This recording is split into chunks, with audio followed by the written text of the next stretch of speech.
ఖమ్మం జిల్లా వెలుగుమట్ల బాధితులకు న్యాయం జరిగే వరకు నిరవధిక నిరాహార దీక్ష కొనసాగిస్తానని అంటున్నారు తెలంగాణ జాగృతి అధ్యక్షురాలు కవిత. పట్టాలు ఉండి ఇల్లు కోల్పోయిన వారికి తిరిగి అక్కడే ఇల్లు కట్టి ఇచ్చేంత వరకు వారికి మద్దతుగా పోరాటం చేస్తామంటున్నారు కవిత.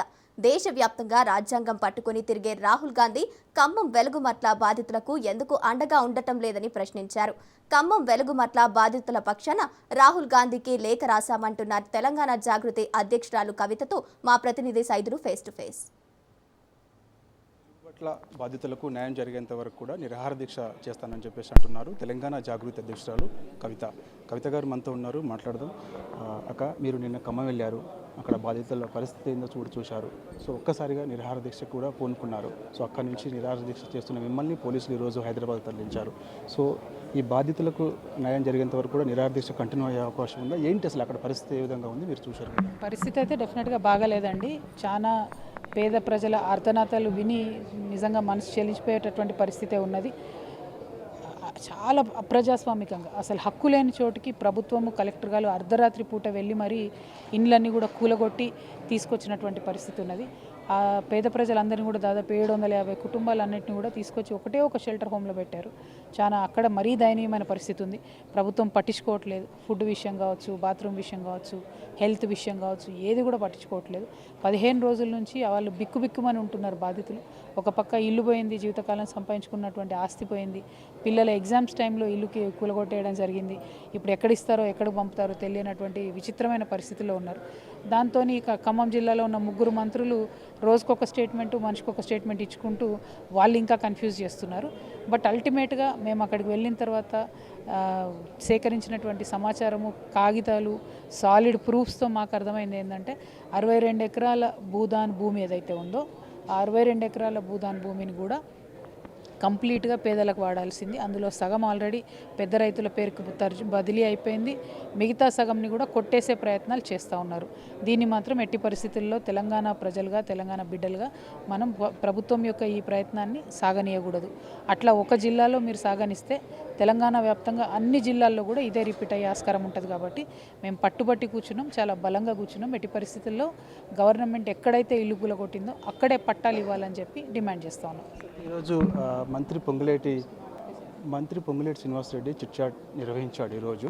సో ఆయన చెప్తున్నారు ఒక మాట, ఏమని 400 మందికి మాత్రమే పట్టాలు ఉన్నాయి. సో వారికి కూడా మేము అక్కడ తిరిగి మళ్ళీ ఇవ్వము, వాళ్ళకి డబుల్ బెడ్రూమ్ కట్టేస్తాం. మిగిలిన 300 మంది కుటుంబాలు ఎవరైతే ఉన్నారో వాళ్ళందరూ అక్రమంగా అక్కడ నిర్మించుకుని ఉన్నారు. సో వారితో మాకు సంబంధం లేదంటున్నారు. మీరు నిన్న క్షేత్రస్థాయిలో వెళ్ళిన తర్వాత అక్కడ దాదాపు 700 కుటుంబాలు ఉన్నాయి అంటున్నారు. సో మరి 400 మందికే డబుల్ బెడ్రూమ్లు ఇస్తే మిగిలిన వారికి 300 మంది కూడా ఇచ్చే పరిస్థితి లేదని చెప్పేసి కూడా అంటున్నారు. మంత్రి గారు చెప్పిన లెక్క సరిపోయింది కదా, 750 ఇండ్లు అయితే అక్కడ పడగొట్టారు. ఈయనేమంటున్నాడు, 750లో 300 ఇల్లీగల్గా ఉన్నారు, 450కే పట్టాలు ఉన్నాయంటున్నారు. ఇక్కడే నా ప్రశ్న వస్తుంది. పట్టా ఉండి ఇల్లు కట్టుకున్న ఇల్లు అర్ధరాత్రి ఎట్లా కూలగొడుతుంది ప్రభుత్వము? ఎట్లా కూలగొడుతుంది? అసలు భూదాన్ ట్రస్ట్లకు ఎట్లా వస్తావు నువ్వు? అది నీ ల్యాండ్ కాదు కదా, అది గవర్నమెంట్ ల్యాండ్ కాదు కదా. గవర్నమెంట్ ల్యాండ్ అయినా పట్టా ఉండే ఇల్లు నువ్వు ఎట్లా కూలగొడతావు? అసలు అక్కడే కదా ఫైట్. దాని మీద ఖచ్చితంగా మేము పోరాడతాం, అవసరమైతే లీగల్గా కూడా ఫైట్ చేస్తాం. వాళ్ళకి అక్కడే ఇవ్వాలి భూమి అని నేను అడగడానికి కూడా అదే, వాళ్ళకి పట్టా ఉంది ఆల్రెడీ, రెగ్యులరైజేషన్ కోసం అప్లై చేసుకున్నారు. ఇలా నేను చెప్పిందే ప్రభుత్వం చెప్తుంది కదా 400. మరి ఇక్కడ విలువైన భూమి 40,000 రూపాయల గజం ఉన్నది, నువ్వు ఇక్కడ వాళ్ళ ల్యాండ్ తీసుకొని ఇంకెక్కడో డబుల్ బెడ్రూమ్ ఇస్తా అంటే ఎట్లా ఒప్పుకుంటారు? ఎందుకు ఒప్పుకుంటారు? ఎందుకు ఒప్పుకోవాలి? ఫస్ట్ ఆఫ్ ఆల్ అందుకే మేము చాలా బలంగా కొట్లాడుతున్నాము. ప్రభుత్వం అక్కడే ల్యాండ్ వాళ్ళకు రెగ్యులరైజ్ చేసి ఇక్కడ ల్యాండ్ ఇవ్వాలి, అక్కడే బిల్డింగ్ కట్టి ఇవ్వాలి. అంతవరకు నా దీక్ష కొనసాగుతుంది.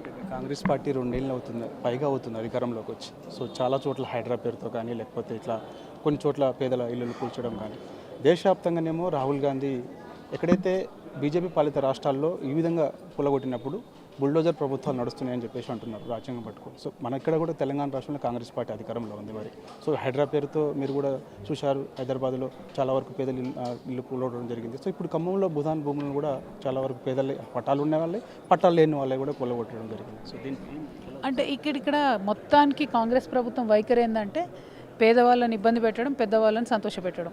పేదవాళ్ళను ఎక్కడ పడితే అక్కడ, ఎట్లా పడితే అట్లా బుల్డోజర్ నడిపించేయడము, వాళ్ళ ఆస్తులు లాక్కోవడము, వాళ్ళకు ఎటువంటి సంక్షేమ పథకాలు ఇవ్వకపోవడము, ఫీ రియంబర్స్మెంట్ ఇవ్వకపోవడము. అదే పెద్దవాళ్ళకేమో అడ్డగోలు పర్మిషన్లు ఇవ్వడము, నది లోపలని బిల్డింగ్ కట్టుకున్నా కూడా ఏమనకపోవడం, ఈ వైఖరి మనం చూస్తున్నాము. సో ఈ యొక్క ప్రవర్తన ఏదైతే ఉందో యాంటీ పూర్ గవర్నమెంట్గా కాంగ్రెస్ పార్టీ కనిపిస్తూ ఉంది. అందుకే మేము రాహుల్ గాంధీ గారు కూడా లెటర్ రాసినాం. మీ ప్రభుత్వంలో ఇంత అన్యాయం జరుగుతుంది, మీరు ఖచ్చితంగా దీని మీద దృష్టి సారించాలని చేసినాము. రాహుల్ గాంధీ గారు నిజంగా సిన్సియర్ అయితే ఒక జ్యుడిషియల్ ఎంక్వైరీ వేయమని చెప్పాలి ప్రభుత్వం ద్వారా. ఆ జ్యుడిషియల్ ఎంక్వైరీలో ఏం తేలుతుందో చూద్దాం. ఎందుకోసము ఇట్లా నేలమట్టం చేశారన్న విషయాన్ని గ్రహించి వాళ్ళకి మళ్ళీ పట్టాలు ఇచ్చేటట్టుగా రాహుల్ గాంధీ గారు దీంట్లో ఇంటర్వ్యూన్ కావాలని నేను డిమాండ్ చేస్తున్నాను. వీళ్ళకి న్యాయం జరిగేంత వరకు కూడా నిరాహార దీక్ష కంటిన్యూ చేస్తామని అంటున్నారు. సో ఈరోజు సాయంత్రం మంత్రి తుమ్మల నాగేశ్వరరావు ఒక ప్రకటన చేయబోతున్నారు అంటున్నారు. ఆ ప్రకటన ఏ విధంగా ఉండబోతుంది? ఆ ప్రకటన చూసిన తర్వాత మీరు ఎలా ముందుకెళ్ళాలనుకుంటున్నారు? నాకు తెలియదు ఏం ప్రకటన చేస్తున్నారో. ప్రకటన చేసాక ఆలోచిద్దాం. ప్రకటన చేయకముందు నేను ఎట్లా చెప్తా? వాళ్ళు పేదల పక్షాన ప్రకటన చేస్తే విరమిస్తాం, లేదంటే పోరాటం కంటిన్యూ చేస్తాం. ఎస్, ఖచ్చితంగా ఖమ్మం జిల్లాలో ఉన్నటువంటి ఎలుగుమట్ల పేదలకు న్యాయం జరిగేంత వరకు కూడా నిరాహార దీక్ష కంటిన్యూ చేస్తామని చెప్పేసి అంటున్నారు తెలంగాణ జాగృతి అధ్యక్షురాలు కవిత. వీడియో జర్నలిస్ట్ వెంకట్తో సైదులు రాజు న్యూస్, హైదరాబాద్.